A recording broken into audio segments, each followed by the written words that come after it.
Welcome back once again to Kevin Pollak's Chat Show. I am Oddly Chat Show. How are you? And I mean it. Please write to us, won't you? KPCSfanmail@gmail.com. What was that? KPCSfanmail@gmail.com. We're coming to you live from the Earwolf Studios on Sunset Boulevard. You can Google the exact location and come by and meet some of the folks here. They'd love to shake your hand and say hello if you have time. I encourage you to do that just to surprise them. And make sure you say I sent you, because that way I can hear about it later and how upset they were when you stopped by. We're not coming to you from our normal digs of the West Side Comedy Theater, but if you are ever looking for a comedy, the improv, the sketch, the stand-up, check out westsidecomedy.com. Love them for allowing us there on most Sundays. Recent guests, you ask? All right, settle down. Here's some archival things you can check out. Billy Bob Thornton, Christopher Guest, Lauren Graham, Brian Cranston, J.K. Simmons, Craig Ferguson, Michaela Watkins. Just to name a few. A lot of names dropped just now. Upcoming guests, all right, settle down. Jenna Fisher, the wonderful and vivacious Edgar Wright, Martha Kelly, and very special, you've heard me say it before, October 29th in the theater live, Ricky Gervais. He's coming to Los Angeles to do some stand-up shows, and I've got some photographs of him with sheep. Never mind doing what. And it's finally going to pay off. Very excited about that. But today's guest tops them all, and I'll tell you why. He's here. They're not. That's how you win on Kevin Pollak's Chat Show. And by the way, those of you out there wondering why it's called that, I learned about 19 years in, put your name in the title. Very, very tough to fire you. It happens. It's definitely happened. I think Valerie Harper might have been fired from a show called Valerie. Yeah. But I think that was it in the history of show business. Seth Morris, my guest today. Oh, Seth. Hello. How are you? I'm good. How are you? Thanks for having me. I'm kicking life square in the nuts. Right. And feeling As it should be. Yeah, well, you know. Son of a bitch. I feel like we're on the receiving end. Yeah. Too often. Yeah. So let's do a little kicking. Yeah, exactly. And when you do, talk about it. Let people know. Yeah. Where have you traveled to? What part of town did you come here from? I came here from a little enclave called Silver Lake. Looking for an address. You made a sound. You made a sound that suggested uncertainty. Yeah. Huh. Yeah. I'm not a celebrity, but I'm scared of people enough that I don't want to give out an actual address. Okay, but if I did, you'd be if you gave out mine? Yeah. Then that would lend it more clout. Yeah. Yeah. I mean, that would. I mean, should I be so famous that somebody would want to kill me? Could you imagine? I aspire to that success. That's where your head goes. Yeah. As opposed to a fan stopping by and maybe liking your work. Nobody's going to. Nope. They're going to What stop does by, that get me? We're going to stop by to What kill kind of you. legacy does that build? Right. Let's see. Yeah, you're not wrong. Yeah, you know, my mother thinks I'm a movie star. So consequently, I had to buy my house in a trust. It was decided. Yeah. And by that, of course, I mean each of my homes. What's that? It was decided by the team you should buy your house in a trust because, and this is before TMZ, you know, if it becomes public record, right, it's public record where you live. Where you live, okay. Yeah. And then later, when TMZ happens, there's just someone at the county clerk's office waiting for public records to be made public. Oh. And they just go through them every day looking for anything, right? Be it a divorce, be it someone's home address, honestly. Can you imagine being that person? Well, yeah, I mean, and you've seen or heard certainly about run-ins where they kind of pride themselves on this competitive gotcha. Yeah. And so then my mind goes to, oh, okay, so what's that job interview like, right? Yeah. Let's go there now. Seth, it says here. Yeah, yeah. Okay. You'd like to work in the field. Yeah, man. I just I've got alimony payments to make, and honestly, I don't want to make them. I tried to say that the kid wasn't mine, but you know these courts. So alimony and child support. Yeah, yeah. Sure. Yeah. Well, a lot of our younger employees don't have this problem. Oh. But I do find that a great many of our not-so-young employees have come here for that very reason. So you're not alone. Yeah. Yeah. Yeah, I know. Leonard was the one that recommended me. I guess he's, I've got an asterisk next to his name here. Yeah. How did you meet Leonard? Oh, we do Coke together. Sweet. Yeah. Okay. Because he's a great connection for that. And also getting addresses. Yeah. Well, I call him Dirty Leonard. That guy does not give a shit. He's great. He really doesn't. Yeah. He helped me with my alimony case, but then, He helped you with the case. Well, he helped me get back. I probably shouldn't. Helped you get back. Enough said. Yeah. Yeah. Well, we're very fond of Leonard. And listen, any fiend of Leonard's, right? You know what I'm saying? Yeah. So we'd like to put you in the field immediately. Okay. We'd like you to camp out in front of Jenny McCarthy's house. Okay. Cool. And now what do you want? I mean, do you want to see like nudes or what do you want to? I want to see everything you can get. Okay. You'll have 36 hours. And then you'll have to report back here and just present whatever you're able to find. Do you want the paperwork that says I'm a sociopath? Does that get me, can I bump up the rate? Oh, we've got it. Oh, cool. Yeah. Sweet, man. Please, we do a little research. Yeah, because I don't I know it doesn't seem like we do research, but we do. Oh, good. Yeah. Good. In fact, these are pluses. I would hope so. Yeah. I mean, I understand that's why you wanted to put I finally found a field where I can thrive being me. Yeah, exactly. Yeah. Well, I think it's a great outlet. I think it works for everyone. You get to work shit out. Yep. We get great photos. Yeah. But I didn't see a lot of experience with a camera. No, that's true. You said something about freehand drawing. So you plan to draw pictures of these people, of Jenny in her home? And caricatures. And by that, you don't mean stick figures, because we had a guy that did stick figures and that. I mean like the kind of thing you'd get at a boardwalk or an amusement park. Yeah. So you're like happy, even if it's like not. a giant head on a small body in a car. You've never done holding a tennis racket, all her interests. What I'll do for like Jenny McCarthy, I'll get her with a giant head and a small body in a bikini in a pool doing, like all these, like sexting herself and throwing vaccines in the garbage. And Can you start today? Absolutely. Okay, great. Well, that went well. That was good. Yeah. Yeah. That guy just got hired. Of course. Instantly. Okay, let's try another one.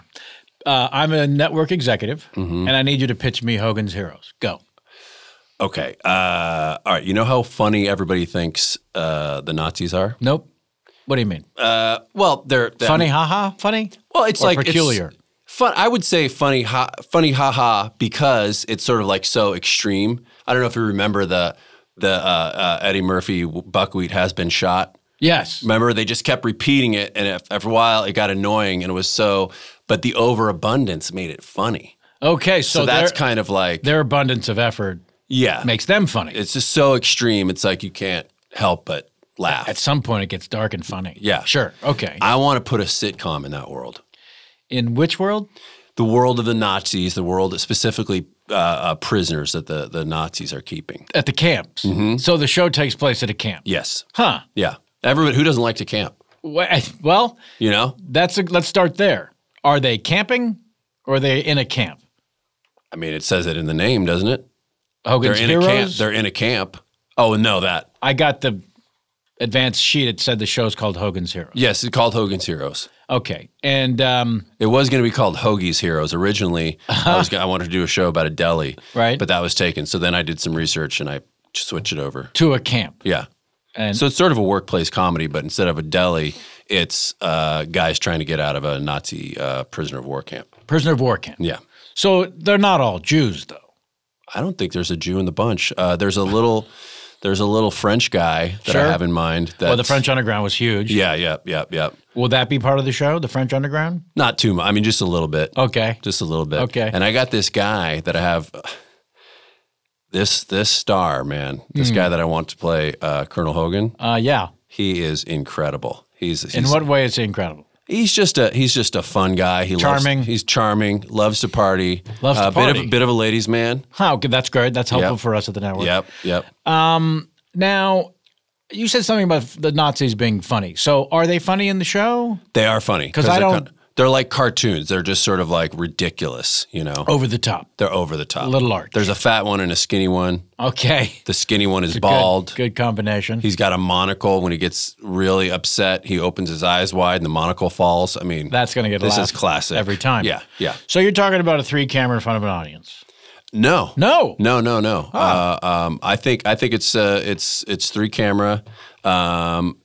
But there's no audience. No audience. It's like a little movie, basically. It's kind of like a weekly The Day the Clown Cried. Oh. If you're, you know. Well. That movie that was too funny to be released. Right. But we'd like to show this. Yeah, but I'm just saying I'm inspired by that. Okay, but you're not talking it's going to be too funny or too clownish. It'll be just funny. Are there clowns in the cast?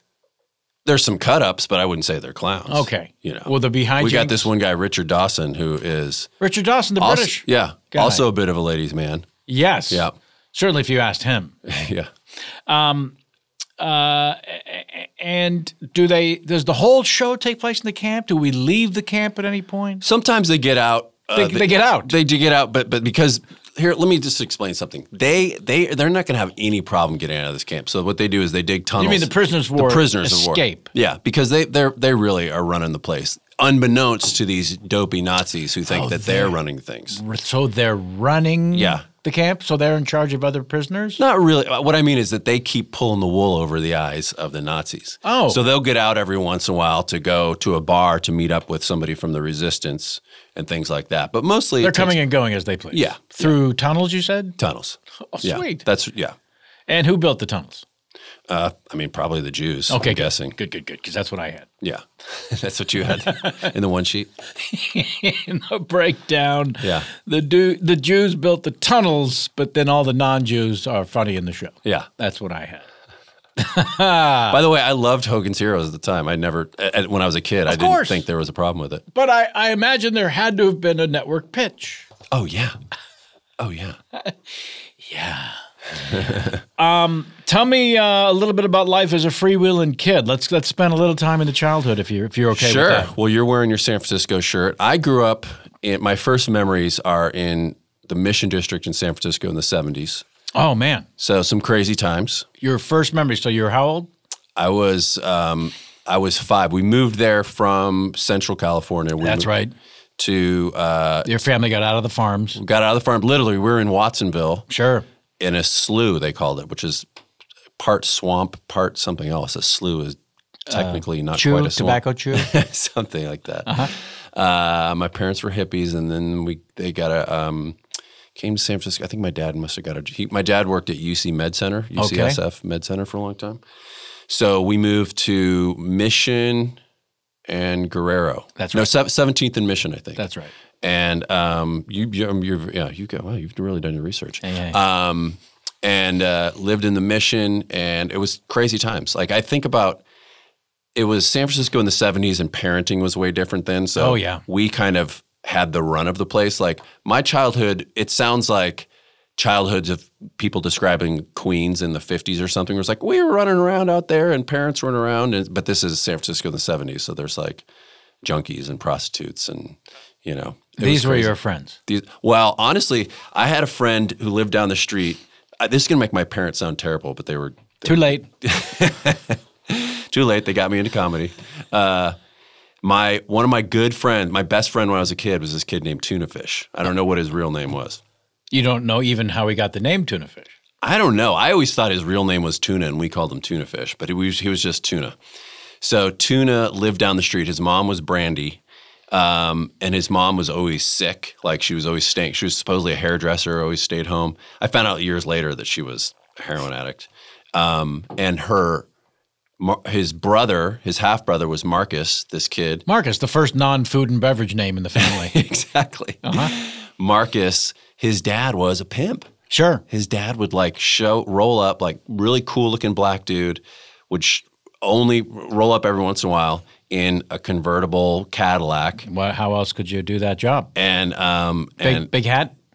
Yeah, like the whole deal, central casting pimp from the 70s. Superfly. And we would, other than that, it was like normal. Like we'd run around playing tag, and we'd, go to kids' houses and all this stuff, and I was only allowed in one part of the street, but it was crazy. Only allowed in one part of the street. Well, I mean, like I had to stay on my street. Like you couldn't. There were parameters of like, oh, you can't cross Mission or you can't go. And who laid down that law? My parents. Oh, I see. So there was some parenting. There was some parenting involved, and I had an older brother, and I think they, were like, well, he's with his older brother, but there things that today, now when parents literally never leave their kid's sight, that would just never happen. Like. Like my being able to walk to just around the corner to the babysitter's house when I was like 6 years old by myself. Yeah, at 6. That would just never happen. It's a very tender age. It's a tender age to go on a walk. Yeah, yeah. Through the pimps and the drugs. Yeah, yeah. My brother remembers jumping over a dead body on the way to school. Well, he jumped. He had the wherewithal to jump. You didn't say step over. Right. That's true. So no, but he was running from something else. He was running from the cops, from some other weirdo. Yeah, but it was wild. Jumped over a dead body. Jumped over a dead body as a kid. Which, as a kid, he noticed the body was in fact deceased. Yeah, I think there were cops around it, and it was like there was a sheet over it and stuff like that. Let's pull back from that with our camera bird's eye view. Yeah. To the cops around the police body. Yeah. And a kid runs through the scene of the. But that's what I'm saying. It was like 76 in the Mission District in San Francisco, and like I'm sure weirder things had happened at the time. Yes. Yeah. There was the centennial going on. Yeah. We had that. Yep. That was a big deal. And then your brother running through crime scenes. Yeah. Yeah. And we we lived across the street was this kid, Freddie Jones. That's correct. He was my brother's best friend. His mom was named Sarah Jane. Sarah Jane Jones. She had a different last name. I'll bet and it'll make sense in a second. Sure. We come home. My brother and I went to this hippie school called the Discovery Center. Do you happen to know it? You're from San Francisco. The Discovery Center. Discovery Center. Heard about it. And it was like a school that was in an old supermarket. That's right. And hippie parents just drop their kids off and shit got done. And so we come home from school one day, and there's all these cop cars blocking off the street. Your street. Our street. The street you live on. The street I live on. How many cars are we talking about? A lot, like 6 or 7. That's a lot. And one of those cars was a black unmarked Cadillac or something, town Cops car. and Cadillacs. Town car, whatever the feds drive. Okay. I'm going to go with the Lincoln Town Car. Lincoln Town Car, yeah. So we get out, and they rush up to the little school bus, and they say, are you Sean? To my brother. Yeah. And he goes, come with us. Wait a second. Many kids are filing off this bus? No, just us, because this was our stop. Like it would just the drop two of you were left? No. The bus would drop each kid to their house. So just the two of you are getting off. Two of us are getting off. And so he rushes up. He had a 50-50 chance. He picks to your brother and says, are you Sean? He knows he's the older one. Yeah. I see. Yeah. Are you Sean? Come with me. Takes him behind this unmarked car. Talks to him. Because Freddie's mom. Sarah Jane. Last name Sarah Jane Moore, who had tried to shoot President Ford that day. That particular day. That day. So they, they found out where she lived and who, so they're. And wanted to talk to all of her son's friends. I guess. Yeah. Yeah. And I had only met her once, I think, once or twice. She seemed normal. She didn't seem itchy? No. Nothing that I remember. I mean, I was a really little kid. Right. But. Also, of all the presidents to put in your crosshairs. Right. But hadn't somebody tried to Squeaky Fromme had tried to shoot him like weeks before. He had 2 attempts on his life within a month. This is a guy who literally fell into the job. Oh, yeah. Yeah, and he's like, I didn't even want this. Now you're trying to kill me? Yeah. Oh, my God. Wow. But what was a trip is I was recently listening to that podcast Radio Lab, and they were doing a story about the guy who took the gun out of her hand. It was a whole story about, and I don't remember his name, but it became a whole thing because he was gay and somebody outed him, and there was like, he was a Marine, but he's gay, and it was this whole subset. Good enough for a Radio Lab podcast. Yeah, yeah. It was but they played an interview of the current day Sarah Jane Moore. she was talking about what she went through that day, and I guess she was mentally ill or whatever. Did she mention your brother? She did not. Your brother, no. the rat? Not even. As he became known in the neighborhood? Yeah, nothing. I heard you talk to the feds. Yeah. Hey, Shani. Yeah. I heard you talk to the feds. Come out of that hotel. I can only kill people one way. If the streets are blocked off and I wait for 6 hours. Oh, man. Isn't that weird? That just like 3 days ago, I heard that podcast and I was like, wow, heard her voice. So that was, it was a crazy time. Yeah. It was like, and we soon moved out of there because it was so crazy. We moved up to Marin County. There you go. And that was where the hippies thrive. Which part of Marin County? We moved to San Rafael. I'll say. So that's not necessarily the hippie part. We lived in a little shitty townhouse. I was in Mill Valley. You did a couple of years in Mill Valley. Yeah. I eventually lived in those places like Fairfax and Mill Valley. Like the stereotype of Marin is that it's all hippies and remember hot tubs used to be hot tubs and peacock feathers for some reason used to be the stereotype of Marin County. Sure. Where I grew up was not that. It was like I eventually settled in Novato. Do you know Novato? Sure. It's more rural. It's like further north. And gets hot in the summer. Very dry. A lot of cops and firemen work in the city, live in I did not know Novato. that. Yeah. So it's like the Santa Clarita. I think it's like a lot of like kids. It's a suburb, so there was like 2 high schools and 2 movie theaters and that big enough for that, like 100,000 people, but a lot of junior high kids or high school kids having parties in fields. Do you know what I mean? There's still cow fields and stuff like that. When do you break free from assassination attempts and start and go to the movie theater as a kid and start to connect in any way, shape, or form to what's happening on the big screen? Oh, immediately. I remember seeing Bugsy Malone. Sure. And thinking... With Scott Baio? Scott Baio and Jodie Foster, speaking of assassination attempts. That's all we're going to talk about. Yeah. It's like, of course it's going to come back to that. Sure. And that's a movie, Alan Parker, I think. Is that Alan Parker? Brilliant filmmaker who did this ridiculous movie.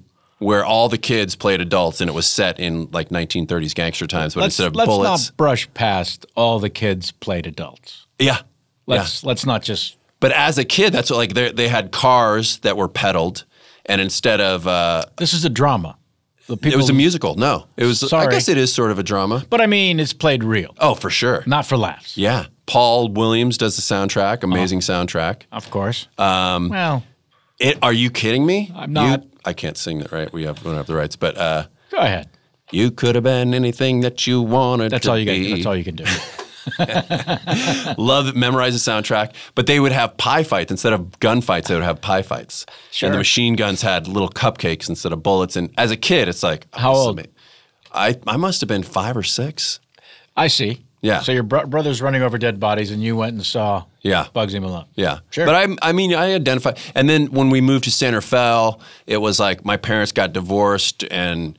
My brother had his own set of friends, so I was like, that was my watch a lot of TV period. So as far as connecting to the screen, that was like a lot of Shirley Temple and Laurel and Hardy and Abbott and Costello and all that kind of stuff. And that's, some formative TV watching. If you had to put your finger on the cause of the breakup of your parents, if you had to. God. I've been listening to a lot of Marin, and I realize I never ask anyone about their personal lives ever. I think they were a product of the 70s and being too young. My this is a very San Francisco story. They were supposedly having just a summer fling. They both worked at the Captain's Sea Chest or something on Fisherman's Wharf. Sure. My mom was 21 and my dad was like 17, just out of high school. What the? Maybe she was 20. And they just had like a summer fling. She was going to move to Hawaii. She was like kind of friends with surfers and was going to move to Hawaii. Fortunately, someone sat her down and talked her out of that. Well, fortunately, somebody sat her down and got her pregnant. That'd be your father. Yeah. And interesting that he just sat her down to do that. Yeah. It's amazing they were able to conceive. Yeah. And determination.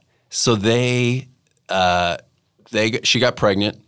My dad freaked out. He was 17. He freaked out. I can't do this. I'm a kid. I can't. Yeah. Then he came around and said, I want to do the right thing. And at some point, I don't know if I have the story right. He or my mom wrote her parents a letter saying, here's the situation. Bruce got Karen pregnant.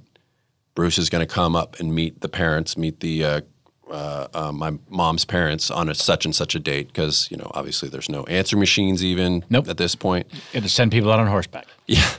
So the day comes, and my dad was living in Santa Cruz at the time. He hitchhikes up to the East Bay where my grandparents lived. My grandfather is blind. He had diabetes, so he's blind at this point. Probably best. Probably best. He knocks on the door, and he first thinks, I want to lighten the mood, so he makes a joke. Answer the door. He said, hi, I'm Bruce. I'm the one that got your daughter pregnant. Now, my mom is one of 3 sisters, and my grandma goes, which one? Oh, boy. They never got the letter. The letter never arrived. Oh. So my dad wow. goes there. That must have been a Thanksgiving story. Right? Year after year. Yeah.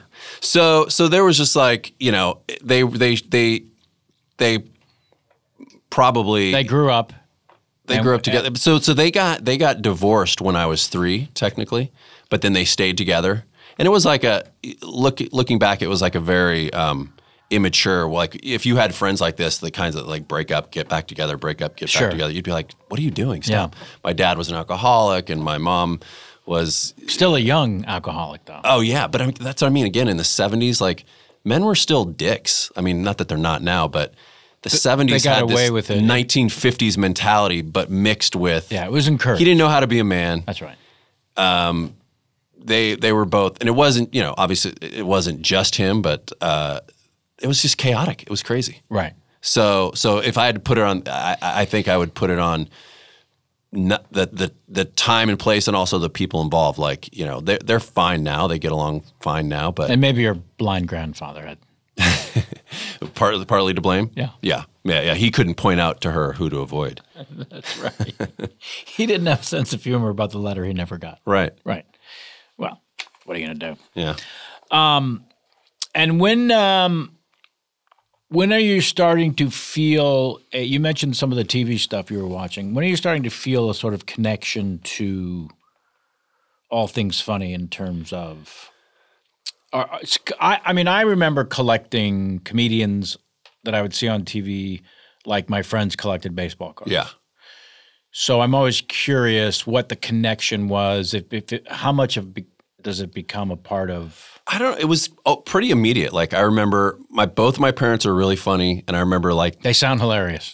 What you've told us so far. They are though. They like if you they would have like my mom. It's funny. A few years ago, my mom goes when Anthony Jeselnik's special came out. Do you know Anthony Jeselnik? He's like of him, really funny, really dark. She's like, do you know Anthony Jeselnik? And I'm like, yeah, I know him a little bit. I don't know him really well. She's like, I think I love him. Like she loved his special. That's great.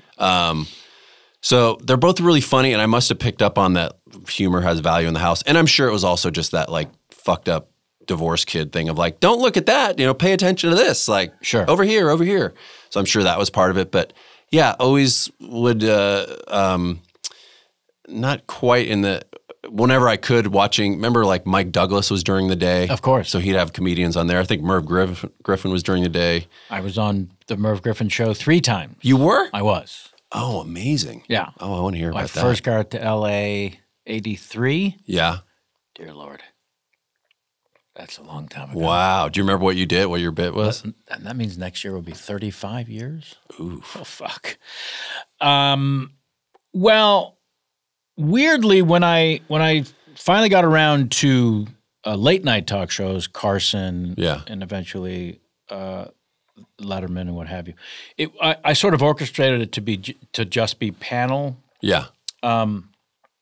I grew up, like I said, collecting comedians like baseball cards, but I made this weird transition in my mind that the really exceptional Tonight Show appearances, the ones that were incredibly special to me, were when Albert Brooks or Don Rickles or Steve Martin would sit on the couch and do their act in the guise of a conversation. Because then you feel like you're just watching these two friends hang out. And you get to watch Johnny's reaction to them, which ultimately instills a level of connection, confidence, and celebration of what that comedian is accomplishing. Yeah. On top of which you're just laughing uncontrollably. Yeah. But my brain just dialed into that. So I had this weird moment in time where, you know, the gatekeeper, Jim McCauley of The Tonight Show, I'm sure you've heard about, was in charge of booking stand-ups on the show. And, you know, I'd gone with a couple of other friends at the time, Gary Shandling, Jerry Seinfeld, people of that era. You know, because every time you would go as a comedian, you'd bring a couple of guys, you know, just to have that comfort and run some of the bits and whatever. They're hanging out with you in the green room type of thing? Well, I'm hanging out with them. Oh, it's their appearance, right? So Gotcha. I would be one of 2 or 3 people that would be hanging out and support group. Yeah. So I got to know Jim McCauley through that angle first, right? So then it became sort of friendly as opposed to intimidated because he was the gatekeeper. And most comedians, when he would drop in the improv and walk around, you know, was, there he is. You know, that's because he stood between you and appearing on The Tonight Show. So, of course, he became the most powerful guy in town. So one night at the improv, he walks by me and I, hey, Jim, how's it? Hey, Kevin. I said, who are you here to see? And he goes, well, the guy I was here to see, I just was told canceled. So I looked at the list and I saw your name. I'm going to stick around. I think you're ready to do the show. And wow. And basically, I'd waited my whole life for that moment, but this came out of me. But you were – oh, go ahead. So, Jim, listen, it's going to sound crazy, but I've waited since I was 10 years old for the person who does your job to say that to me.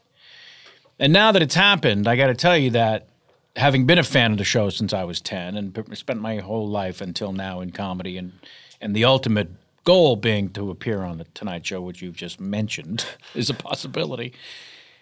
And then I gave him the whole Albert Brooks, Steve Martin, Don Rickles, doing their act from the couch. And I said, I'm such a fan of the show that obviously I know there's a protocol and you can't just bring me to the couch.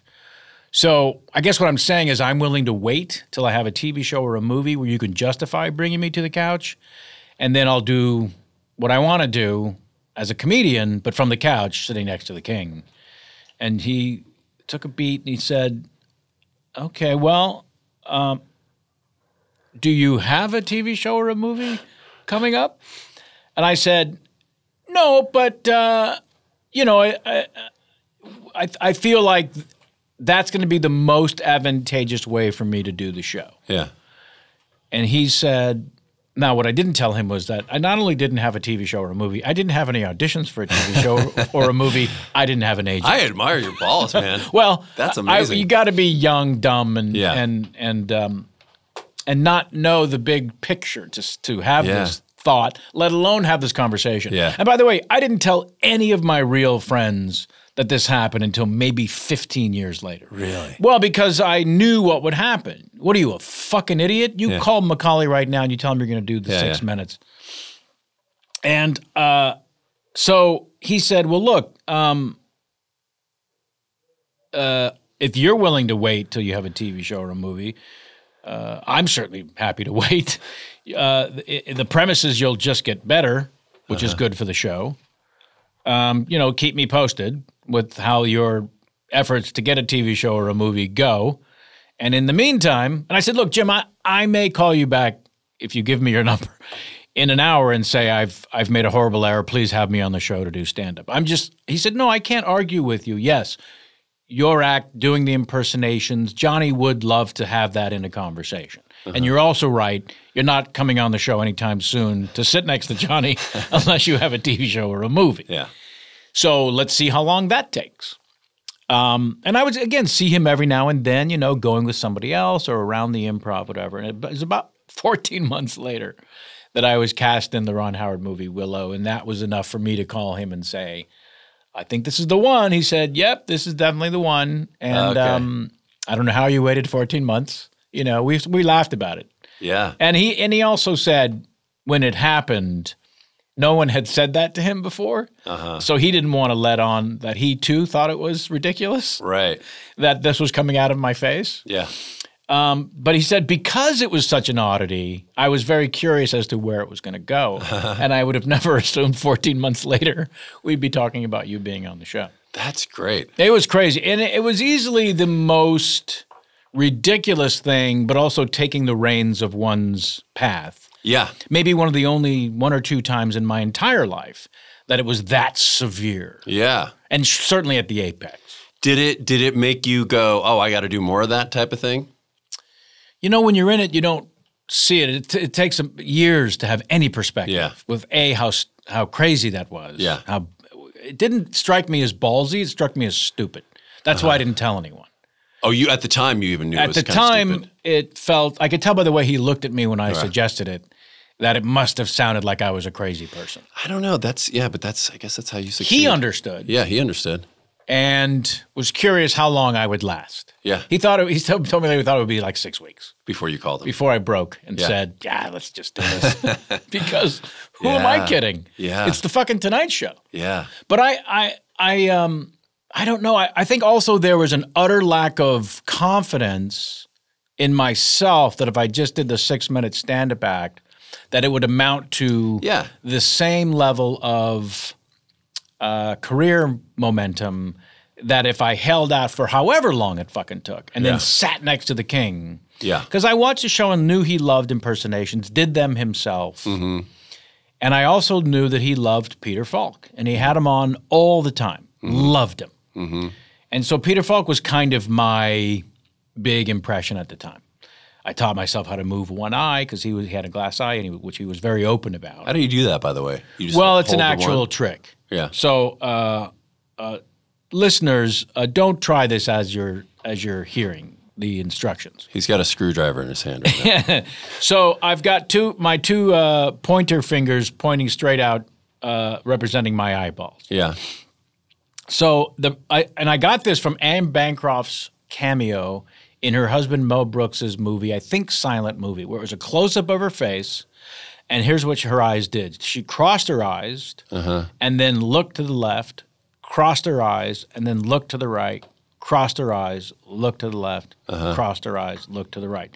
So when you do that, first of all, when you cross your eyes, the right eye is already looking to the left. Right. Right? Okay. So then when you go from that position to looking to the left and then back to cross, it looks like only one eye is moving. I see. Yeah. So I saw her do both eyes that way, and then I isolated it to one side and turned it into a math problem. Yeah. I mean, but I broke it down like that. So I knew that however long it took me to sit down next to the king, Johnny Carson, if I opened with the Peter Falk impression, I had this like vision board moment where I saw him losing his shit because I knew he loved Peter Falk. Yeah. And I now sort of talk about it in my act as a way of giving an example that I finally realized that doing impressions is a parlor trick. Mm-hmm. If I can think of someone you like and I can recreate them in front of you, what I'll do is steal the affection you have for the actual person. Right. It's just a fucking trick. Right, yeah. That's all it is. Yeah, yeah. And so that thing with Johnny Carson and Peter Falk was the perfect example of taking advantage of someone's love of someone else and then me recreating that someone else for the person and then stealing the affection he has for Peter Falk, which happened in a heartbeat. Yeah. Sure enough, the pre-interview, what would you like Johnny to ask you? Well, first question should be, I hear you do impersonations. And then I'll just launch into the Peter Falk. And Macaulay had seen it, and he goes, yeah, that'll be good. So I'm standing behind the curtain. We'll get back to you, I swear. Oh, yeah. No, I'm fascinated. I want to hear about Merv Griffin after this. After this, for sure, because there is one good one. So I'm standing behind the curtain, the famous curtain I'd seen so many famous people walk through. Yeah. We're away to commercial break. Macaulay's standing there because he's the one who actually pulls back the curtain for you to walk Wow, he's out. literally the gatekeeper. He's literally standing. He's literally, yeah. So I hear Doc Severson of the band playing during the break. And I'm thinking that moment, like you've rehearsed, when you walk out, I'm going to walk out. And do I wave to Doc? I'm not going to wave to Doc. I don't know, Doc. Don't be that asshole. I'll wave to Doc next time if there's a next time. Then I'll have some sort of history. I'm not going to walk out and wave to Doc like I've seen Burt Reynolds do. You don't know fucking Doc. Just get over to Johnny. So they come back from the commercial. The band winds down, and Carson says, "Welcome back, folks. We're my next guest is an actor. He's got a new movie out called Willow. And I also hear backstage that he's a comedian. So we'll ask him about that, too. Please welcome Kevin Pollak. And Macaulay pulls the curtain back. I walk out. I do not wave to Doc. I go right to Johnny. And he shakes your hand. You sit down next to him. And he says, now, Kevin, we'll talk about the film Willow in just a moment, a new Ron Howard picture. But first I want to ask you, I understand you do impersonations. Is that right? And I crossed the eye and put out my hand like Peter Falk and said, Johnny, that's a bold-faced lie. And he pushed himself away from the desk, clutching his chest, laughing. Oh, that's great. Laughing. And I am convinced the reason I was back on the show 2 or 3 times a year until he retired was because of that first moment. Yeah. Because he later mentioned it, and like the second time I was on, they said, can you teach Johnny to do the eye? He's fascinated by the eye. And then the one of the greatest side stories is 3 months after that first appearance, I was accosted in the produce section at Ralph's by Peter Falk. Oh, cool. Who had seen the appearance and asked, how do you do that with your eye? I'm not kidding. That actually happened. Yeah. Somewhere near the carrots. That's great. He said, how do you do that with you? Me, I understand, but how do you do that? I have a live read to do, and then we're going to talk to Seth about Seth. I feel we've heard enough about me. All of those stories and more, by the way, and of course in my book, technically still available, How I Slept My Way to the Middle. Today's show brought to you by the fine folks at Thursday Boot Company. I'm excited about this. A boot lover, that's me. Winter is coming. You've probably heard this if you're a fan of certain television shows. Turns out it's true. You're going to need a good pair of boots. This season, you're going to want to get yourself a high-quality pair of boots sold at an honest price and is built to last. Those are the 3 things I look for in a boot, right? High quality, good price, honest price, built to last. Thursday Boot Company is a brand that you're going to want to know about. Thursday Boot Company is a new bootstrapped e-commerce brand that started just October 2014. Those of you that like to write down the statistics, that's a good one. October 2014. They make beautifully handcrafted products in the same North American manufacturing facilities as the old brands your parents and grandparents wore that sell for 2-3 times the price. Thursday boots use better materials as well. They've been featured in everything from Esquire, GQ, OK Style, Weight Watchers, and Page 6. That's right, you heard me, Weight Watchers. And most importantly, you're going to love these boots. This year, get a pair of boots that will last season after season. Get a pair of boots handcrafted with the highest quality materials, and again, sold at honest prices. Get a pair of Thursday boots. Head on over to ThursdayBoots.com and use the promo code FREESHIP2DAY. Free ship today. Money, power, and a great pair of boots are now only 2 days away. We thank the fine folks at Thursday Boot Company for sponsoring today's show. Get yourself a pair of damn boots, and please let me know what you think about the boots by writing to us at kpcsfanmail@gmail.com. Our guest today, Seth Morris. He's heard much about me. Let's go back to him now. So when does the idea of actually performing comedy break free of your thoughts and put into action? Comedy itself, well, I mean, I would I always did musical theater because I didn't necessarily like it, but that's all that there was available as I was growing up. So school plays and plays at the rec center and things like that. And I think in junior high, I don't even think we had a drama department. In high school, we had a drama department.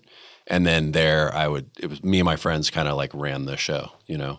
And you ran the show because you just decided to take over? We were, yeah, I mean, most of the kids there were just kind of wanted to take an easy elective, and we were funny, and you could tell that we were excited about it. So the teacher was always like, all right, what do you guys do this? And you were enthusiastic. And naturally funny. Yeah. Little ham bones. But in terms of acting chops, were you interested in learning? Yeah.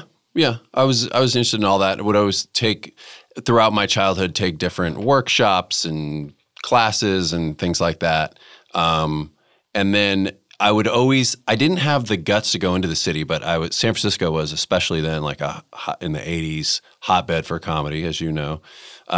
Would always look in the paper to see who was playing and had a sense of who people were, and listen to Alex Bennett's show. Sure.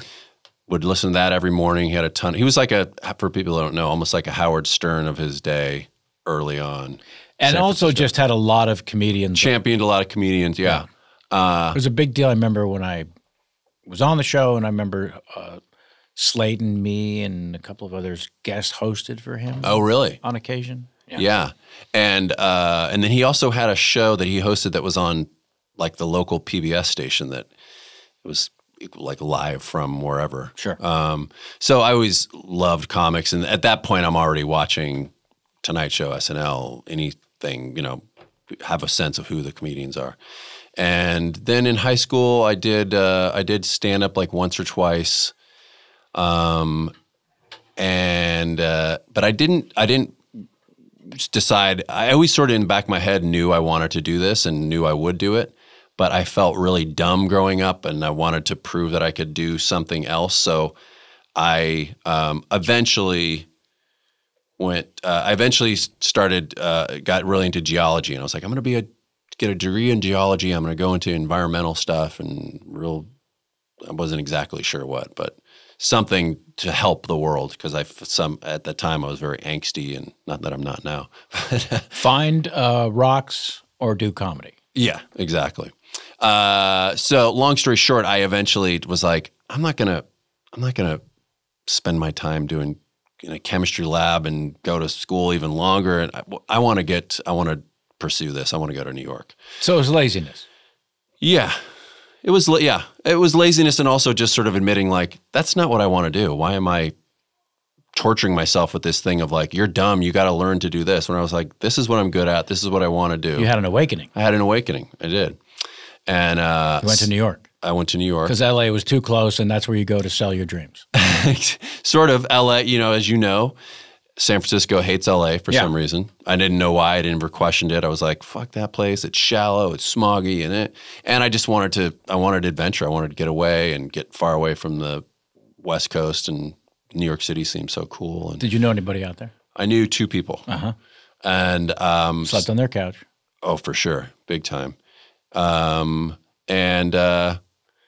Then kind of hit the ground running. I started taking when I moved to New York, I just assumed I didn't know anything about comedy scenes at all. I just assumed that I would have to audition for Broadway, and I just had a vague notion of I want to be in New York, I want to act, I'm going there. I'll just move there and audition for Broadway. Yeah, exactly. Fantastic. Go looking backstage and whatever, you try to figure it out. So I found UCB pretty quickly after they started. I was taking short form classes somewhere else, and then found UCB, and they were doing ASCAT, and so saw those first shows, and that's another awakening of like, this is the thing. Right. This is it. This is it. And who did you first learn from at UCB? My very first teacher was this guy, Armando Diaz. Mm-hmm. But then I studied with all of them, Amy and Matt Besser and Matt Walsh. We just had Matt Besser on the show. Yeah, I listened to some of that. All those guys took their classes over and over again, because it wasn't a very big scene at the beginning.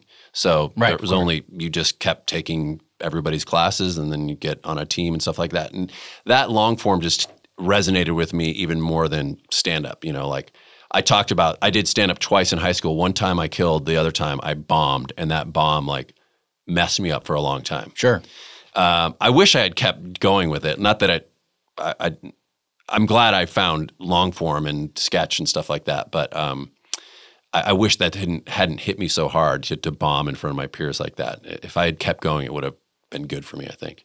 But anyway, and then I got to New York in '97, I think, and I was there for just under 9 years and just did everything that I could. I did some stand up there, but it was mostly improv sketch. And how did the auditioning for Broadway go?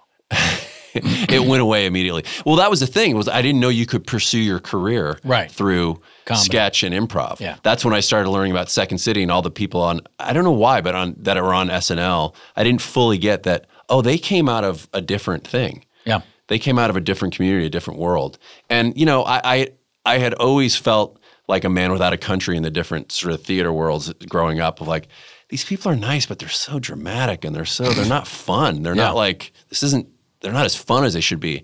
And then when I got to UCB, I met all my best friends like John Ross Bowie and Brian Husky and Rob Corddry and Paul Scheer and Owen Burke, and all on and on and on. And they were just kindred spirits. Right. It was like, oh, this is what I've been wanting to do forever.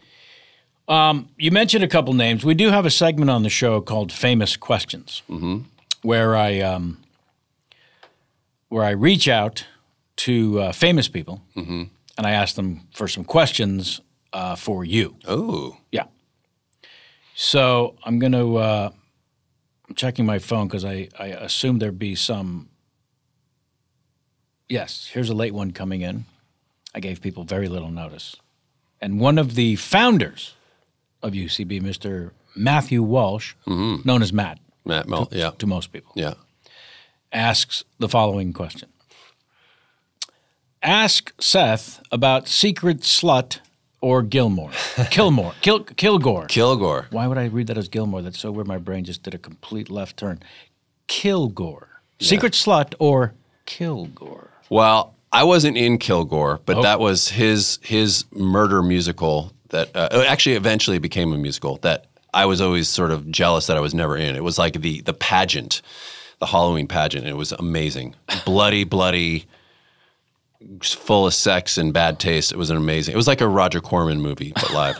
Secret Slut was Matt Walsh's show that he did with his ex-fiancée, where he played, she was the president's daughter, and he was her Secret Service detail, and they started having an affair. And I had a small little part in that. And he went to, that show got accepted to the Aspen Comedy Festival, RIP. And he didn't have enough money to bring everybody out. It was like a fairly big cast. It was like maybe 7 people. Okay. And Aspen was only going to pay for him and the female star. And so we had a fundraiser to raise money to take the rest of us there. And it was such a fun, ridiculous time. Sure. It was insane. I think there was like the other people. It was like me, Chris Gethard, John Daly, a couple other people from the theater that aren't necessarily performers, but they came along for this, and it was over the top fun. I mean, just I when I look back, I overindulged too much. It was like I had a friend who lived there who got us some weed. Sure. It was the smelliest weed I'd ever come across, and it literally, like from the lobby of the hotel, you could smell our room. Wow. And we had, I think it was a 2-bedroom room. Stinkweed. Stinkweed. Yeah. Stinkweed. Stink, stank, stunk. Oh man. And we had literally, I think we had like 7 people in there. And they all stunk. They all stunk. Sure. And I was like a poor kid going to the Sizzler, like, oh my God, look at all this stuff. I was freaking out. I think we have a new bar to reach for analogies. I was like a poor kid going to a Sizzler. Yeah. That's great. And it was a blast, man. And the show was really fun and really funny. And it was like, it was vaudeville. Like, I think I played like 3 characters in that show, and I still loved that to this day, like where you get to, oh, now I'm this guy, now I'm this guy, now I'm this guy. And then there's, of course, a bunch of other people. Those comedy festivals are like little conventions you can. Yeah. And it was one of the last years, because I don't know if you ever went to that. I did. But it was basically, people realized it was sort of a sham. Like, why are we having this festival up in Colorado? It was just an excuse for these agents to go and party and ski. It seemed like it didn't necessarily need to happen, but everybody liked the party so much. Yeah. Well, that's what it was. Yeah.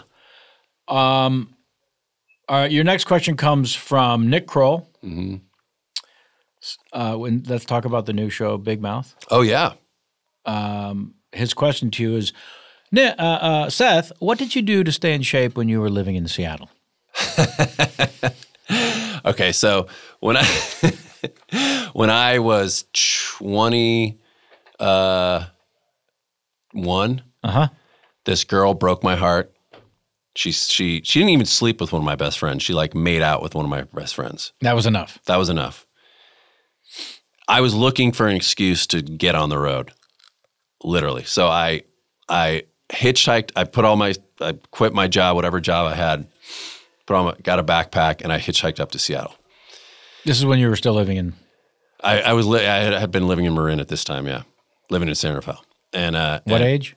21. Okay, I think. Okay, right. So I hitchhike up to Seattle, and then I get a room, and I'm just determined. The whole thing was like, I want to not be around people that I grew up with. It's too much of a small town. I want to be somewhere where I don't know anybody. Right. And so I didn't know anybody in Seattle. I got a room in this flop house. It was like a big Victorian house that in the university district that I think maybe there was 5 bedrooms, but they would put plywood walls up. So there was like 14 people living there. There was med students from all over the world. There was people in bands. There were, emancipated minors. It was everybody, alcoholics up at the top, sure. Cab driver, everybody. And the whole time that I was there, I was just like really intense. I read Moby Dick, and I would do push-ups and sit-ups and stuff, and then I made weights out of buckets, like paint buckets and rocks, and just like lifted weights and got really jacked and read books and went out and just would walk around Seattle looking for work. And it was tough to get it. Like that was the beginning of We Hate People from California because everybody's moving up here. Right. And I was not a person who's going to drive your real estate, prices up. I'm not going to buy a house and no. But yeah, it was like such an intense time. And it was like, I think I only stayed for 6 months or something. Could you call it, looking back, a psychotic break? No, no. You've had those since? I've had those, yeah. You know what that is. Yeah. You know the difference. Yeah. This was like a very morose young man who was still too into Jack Kerouac and, the idea of suffering as romantic. Well, don't kid yourself. It's exactly what it is. I'm finding the next one. Here it is. Andy Richter. Oh. Regarding your Bob Duca character, the medically obsessed one, he would like to know your most gruesome medically related incident. Now, does he mean Bob's? I think he means mine. I think he means mine. Because he knows. No, he doesn't know this. I think he's probably just inspired. Like clearly, I'm the Bob Duca character is a guy that's full of neck braces and wrist braces and ailments, and so I just find that stuff really funny. He's assuming it came from some sort of reality. My most gruesome one was probably around the time that before I moved to Seattle, I used to ride bikes a lot. That's correct. I rode my bike across country once. What? From San Francisco to Florida. When you say bike, you mean? A bicycle. Pedaled it. From San Francisco to St. Augustine, Florida. And what inspired that? Travel, adventure, want to see the world. I understand the travel and adventure. It's the part where you decided to do it on a bicycle. I wanted to take 3 months. I wanted to, yeah, absolutely. Yeah. I wanted to do that. It was also the start of the Iraq War, and I would have ridden the bike anyway, but that inspired me even more to be like, I'm not going to use gasoline. Use gasoline. I'm going to pedal. I've never heard. I'll be 60 in 3 weeks. Congratulations. Thank you. Well, if I make it. I've never heard of anyone bicycling on a bicycle coast to coast. Oh, really? Never in my Well, it's a thing that happens. I mean, clearly it must be. It's yeah. What year was this? What would that be? 90? Do we think it was more prevalent then or now? That people would get on a bicycle? I bet it's more prevalent now because we were. Oh, the answer is yes. It's yeah. The route we took this. There was an organization called Bike Centennial that would, if you wanted to do things like these, they would help you and like, here's a map and you can take these country. So you were roads. in touch with them and they put you on the right. But they didn't have their southern route complete, so they're like, we can get you to El Paso, and then we're not really sure what's the best route. That's only 17 days. Yeah. But honestly, by that point, you kind of figure out like, oh, you go to the bike shop and you say, how do I get to this next city? It's like, oh, you can take these country roads and you. And you're with? I was with a girlfriend. Perfect. So anyway, you found a person from the opposite sex. Oh yeah. To not only think it's a good idea, but want to go with you. Yeah. But it was, to this day, it was one of the highlights of both our lives. How could it not be? It was amazing. Yeah. I'm not mocking. It may sound like it in my tone. I'm more fascinated and amazed. Yeah. It was fantastic. Well, so anyway, I developed, and also Marin County, big mountain bike place. So I was mountain biking and riding it. After that trip, so this is a couple years after that cross-country trip, I was riding my bike a lot. I was drinking a lot. I was drinking a lot of coffee, and I was smoking cigarettes, all of which are not great for your prostate.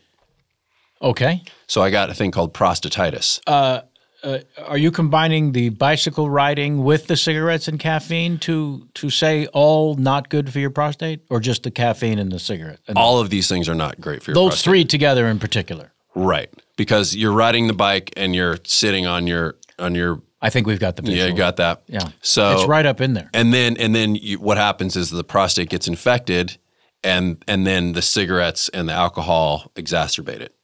They make it worse. So it feels like you got kicked in the nuts all the time. And it's pretty harmless, but it looks and feels terrible. So I had to go to a urologist. I'll say. And he had to put a scope down my He certainly did. dick hole. Yeah.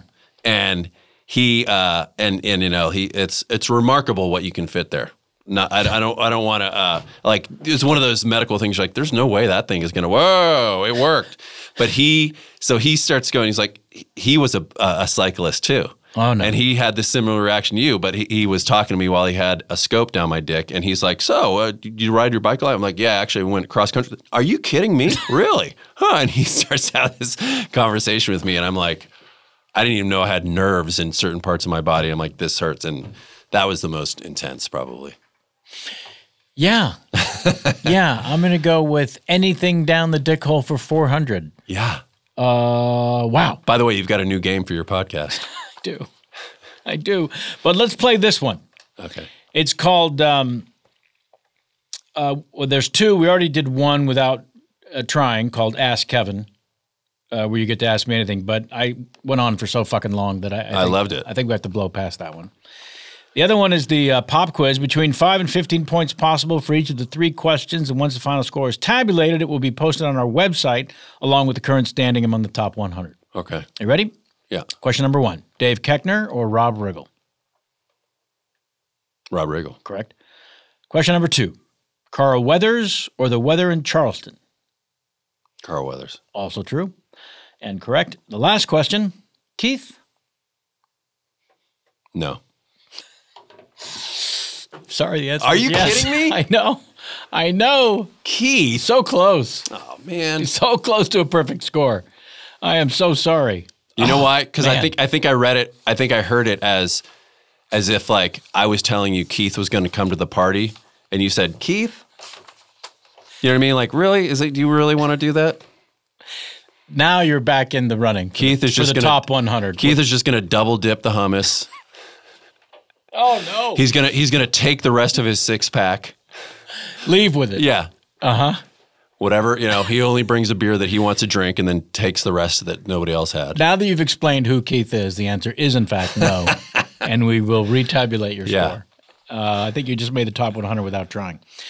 Our parting efforts. Thank you so much for your time and energy. Thank you. That you've shared with us today. We end the show. First of all, we're missing Sam Levine and Jamie Foxx. Our Jamie Foxx. Not the one you're thinking of, whose actual name is Eric Bishop. So I realized I forgot to give them a shout out. In fact, I was asked to take a photograph here for the Earwolf website, and I feel like I have to postpone it because Sam and Jamie aren't with me. Yeah, I think that's... I don't know why I'm talking to you about this. Unless you have cutouts of them. I'm going to have to superimpose them into the shot. Yeah. I think that's the only way. We end the show with playing the Larry King game. Okay. I know about this. I didn't practice, though. Okay. That's all right. If you practice, it would ruin it. Okay. I need 3 things from you, sir, to participate in the Larry King game. Mm-hmm. They start with a bad Larry King impression. I don't want a good one. Okay. I don't even want you to try to do a good one. Okay. I want you to try to do a bad one. Okay. Because that's what makes me laugh. Okay. So I need a bad Larry King impression. And then I want you to reenact that moment when Larry would go, right before going to the phones and calling out the name of the city, he would stop, look down the barrel of the camera, and then share something about himself, either an opinion or a moment from Larry King's life that he needed to share, and no one cared. Okay. Remember, this is Larry, Yeah. not you, Yeah. reaching back either from a memory or an opinion of anything. Okay. That would be as Larry. And then eventually the third part is actually going to the phone. Okay. And the name of the city you call out, if it's odd or peculiar Yeah. or interesting or funny, is not going to hurt. Okay. When you're ready, All right. the Larry King game. Oh, that's very interesting. It actually reminds me. We're going to go to the phones here in a second. That reminds me of. I have slept with 2 of my therapists. All right, Chappaquiddick, Michigan. You're on the air. Who am I talking to? That is how you play the Larry King game, ladies and Jews. In case you were wondering, that is a perfect example. Seth Morris, thank you so much. Thank you. We hope to have you on the show again. I'll check your calendar. Is there a website I can go to? No, I'm Seth is Morris at Seth is Morris on Twitter. I just joined Instagram, same handle, Seth is Morris. Okay, look forward. Yeah, Seth is Morris on both Instagram and Twitter. Both platforms. Is that what you call it? Let's. If I may promote something, I am doing a voice on Big Mouth. I wanted to talk about it. I'm so sorry we didn't. I'm very excited. Just dropped on the Netflix. On the Netflix a few days ago. It's fantastic. So much fun.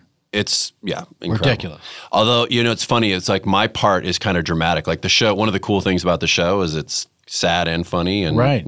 And all my parts are not very funny, really. They're like the sad divorced dad. Drama.